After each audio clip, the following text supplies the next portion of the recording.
શું ગુજરાતમાં ખરેખર દારૂબંધી છે? આ સવાલ એટલા માટે કારણ કે રાજકોટની પ્રતિષ્ઠિત સૌરાષ્ટ્ર યુનિવર્સિટી હવે શિક્ષણ નહીં પણ નશાકીય પ્રવૃત્તિઓ માટે બદનામ થઈ રહી છે. જી હા, જે યુનિવર્સિટી એક સમયે શિક્ષણમાં અવ્વલ હતી ત્યાં પુસ્તકોની જગ્યાએ હવે દારૂની ખાલી બોટલો મળી રહી છે. મુખ્ય બિલ્ડિંગથી માત્ર 100 મીટર દૂર આવેલા જેન્ટ્સ ટોયલેટમાંથી 9 અને ઓડિટોરિયમમાંથી 6 જેટલી દારૂની ખાલી બોટલો મળી આવી. સૌથી મોટી ચોંકાવનારી વાતો એ છે કે આ ઓડિટોરિયમ ગાંધીગ્રામ 2 પોલીસ સ્ટેશનથી માત્ર 500 મીટરના અંતરે છે.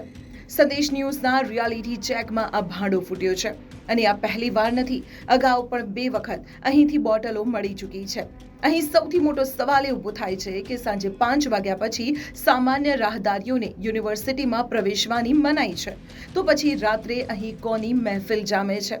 શું અધ્યાપકો કે પછી અમુક વિદ્યાર્થીઓ રાત્રે અહીં દારૂની પાર્ટીઓ કરે છે?